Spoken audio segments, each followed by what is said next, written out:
Hi guys, this video is directed at um, potential general practice trainees in the UK or people who are already in their GP training. If you're already in a GP training, you should be familiar with what you see on my screen, which is called our 14 Fish Trainee Portfolio, okay, by the Royal College of General Practitioners. And you can see that's my name right at the top.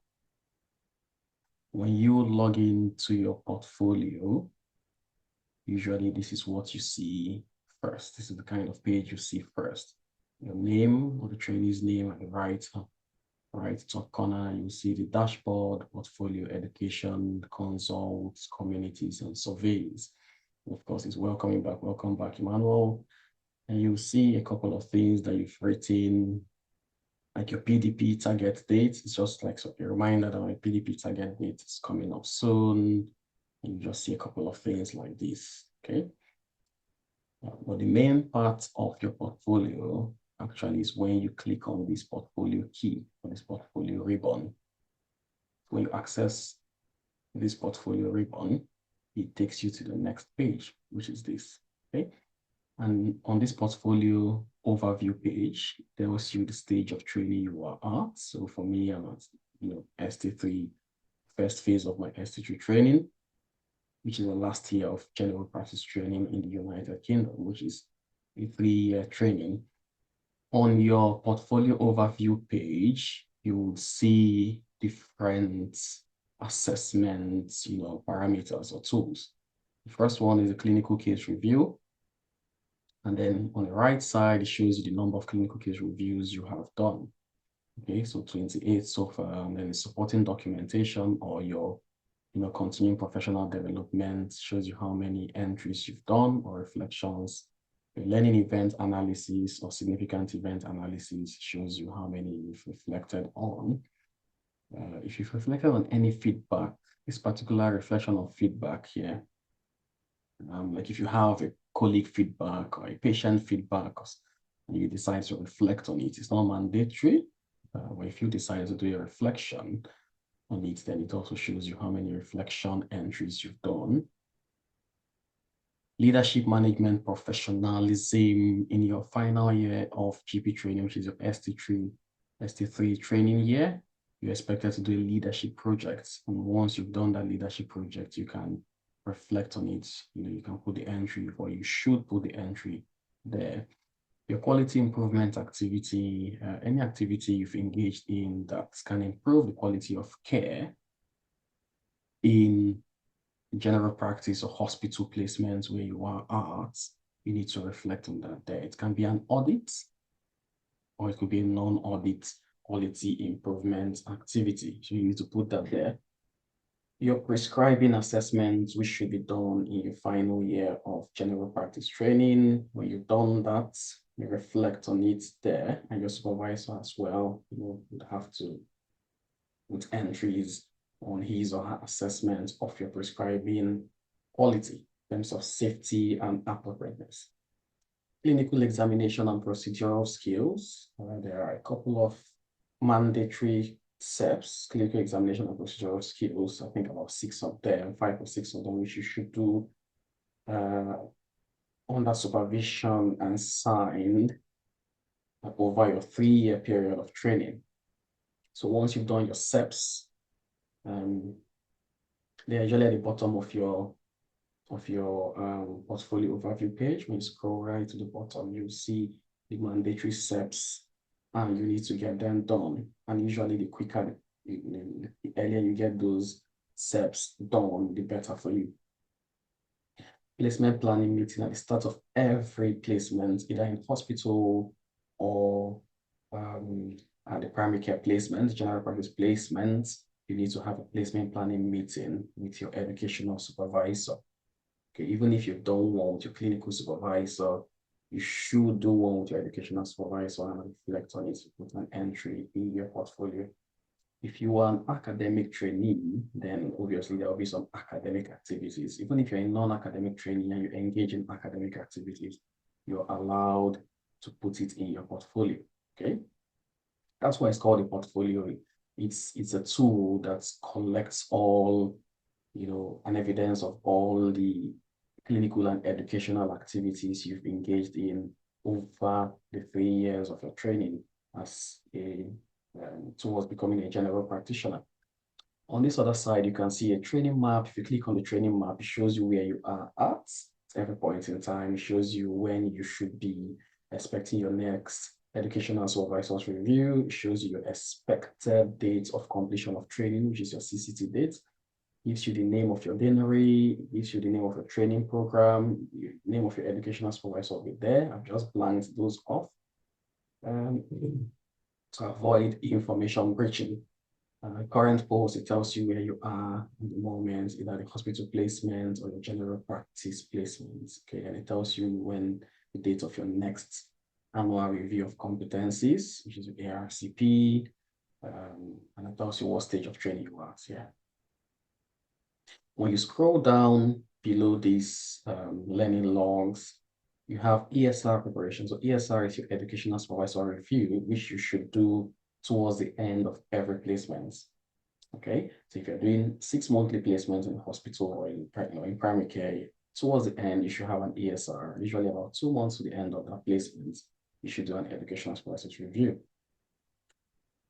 If you click on requirements, when you click on these requirements ribbon, then it shows you the things you need to meet, all the mandatory or compulsory competencies that should be signed off before your ESR. When you click on prepare, which is you do prepare, close to your ESR to sign off a couple of things to show that you're now ready for your educational supervisor to put their own reflection on your performance.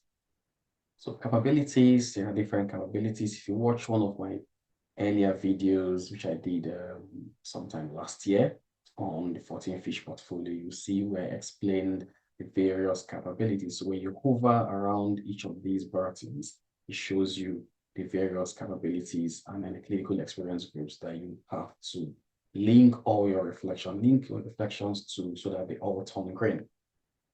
And I'll advise any GP trainee to avoid conflicts with your supervisors or the ARCB panel.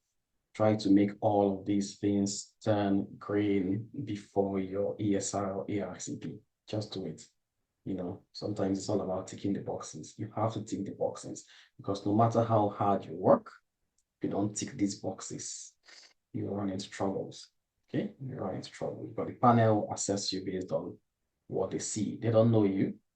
They might not know you personally. So the only way they can assess your level of competence and progress in your training is by looking through your portfolio. So try to tick everything. Your action plans, your PDPs, and some other mandatory things you need to take about your health, probity. You need to make sure all of those are smiling. Your personal development goals will be there. Okay, so things you want to say here, understanding community-based psychiatry services, developing a primary care consultation style, common skin conditions, becoming competent in palliative care, some primary care, some personal development plans or goals. When you scroll down further, you wouldn't see this 14 fish portfolio for trainees. That's just a heading that I've put on this presentation. When you scroll down further on your portfolio overview page, you will see educational assessments. And here you see CBDs, which are clinical-based discussions or consultation assessment tools. These are simply discussions on cases, clinical cases you've seen. So you have those discussions with your senior colleague, usually educational supervisor or clinical supervisor, or any other registrar or consultant. If you're in hospital placements, when you have those discussions with them, you send them your tickets, and usually they complete the CBD for you. It's more like an assessment. They check how complex the case was, and your level of competence and progress in terms of your training. If you're in hospital placement, you need to do your CSR, clinical supervisor review, because currently, I mean, general practice placement or primary care placement, I don't need to do a CSR, I just need to do an ESR, okay? Because in primary care, usually your ESR, your CSR, your clinical supervisor would be your ESR, would be your ES, your educational supervisor in primary care most times. I don't know, it could be different for some people at some point in their training. Your self-assessment, so your prescribing assessment, which I said has to be done once, at least once. You can do more, at least once in primary care. So I've done that. You need to do that. Your COTS, your consultation, observed tools, or your mini-CEXs. These could also be done. Yes, sometimes it could be similar to CPDs. It could, or the CATS, consultation assessment. It could be usually a mini-CEX or the COTS is an observed consultation.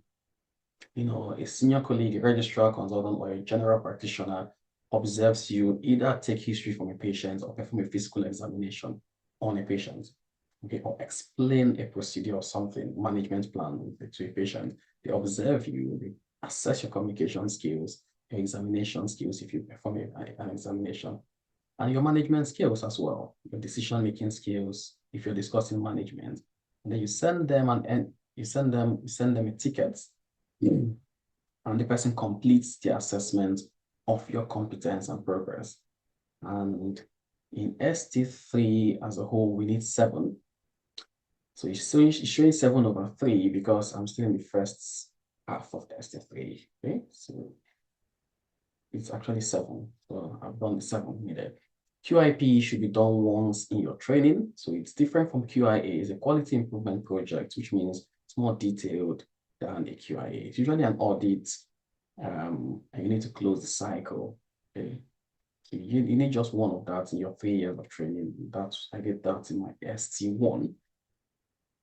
Now, these are the steps I made mention of: the clinical examination and procedural skills. You need to do, I think, 6 of them. Yeah, 6 of them. You need to do it at least once in your training. So if you look here, I did most of them at the start of my training in 2021.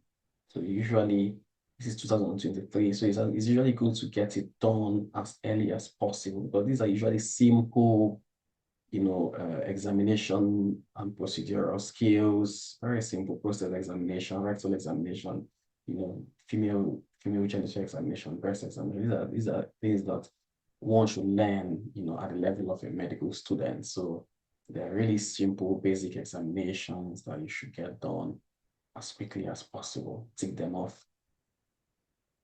When you go down further, you will see some compliance passports. These are usually mandatory. Basic life support, safeguarding level 3, safeguarding adults, level 3, child, level 3, safeguarding, and your form R, which is a COVID declaration, is a form where you declare some things that you've done, if you had any complaints, if you had any investigations, if there were any investigations as regards your competence or safety, or anything. If you did any locum shifts, any extra shifts, be outside of your hospital or outside of your GP placement, you have to indicate that. And all these have to be clean. They have to be up to date before every ARCP. Okay. So if you go down and read here, you see that you should have both adult and child safeguarding from the beginning of training, and you have to update it every year. Update the BLS on an annual basis. For every year of training, acknowledge in a knowledge updates or a minimum of 1 piece of reflective participatory evidence for both child and adult safeguarding is learning. Some people, how we sometimes fulfill these mandatory requirements is with my updates. So you may have done the level 3 child safeguarding course, usually online. You could do it face-to-face. You could go online. There are some that are free. You don't need to pay for them. You engage in the course, you complete it, and then you just refresh. You just upload it here as having done a refresher course. But if you have a safeguarding case, assume you review the child who you suspected maybe sexual assault or neglect, emotional abuse or whatever it was, physical abuse, non-accidental injury, and you consider you don't even need to initiate safeguarding. the fact you considered a safeguarding counts as that.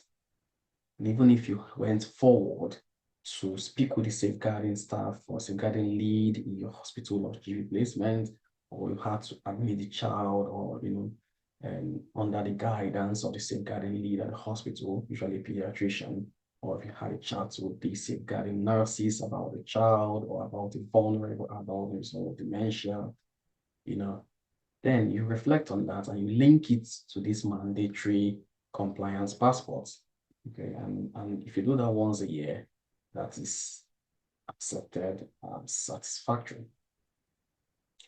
For your CPDs, continuous professional development or supporting documentation, kind of things you can add. If you go for your vocational training schemes, which are your general practice meetings, educational meetings, you can reflect on them. So mental health, dermatology, veterans health. I attended a demoscopy course and I just reflected on that. I read a journal article on semaglutide management um, of weight management and added that. We had a safeguarding PCN, primary care network meeting, where we talked about some safeguarding issues.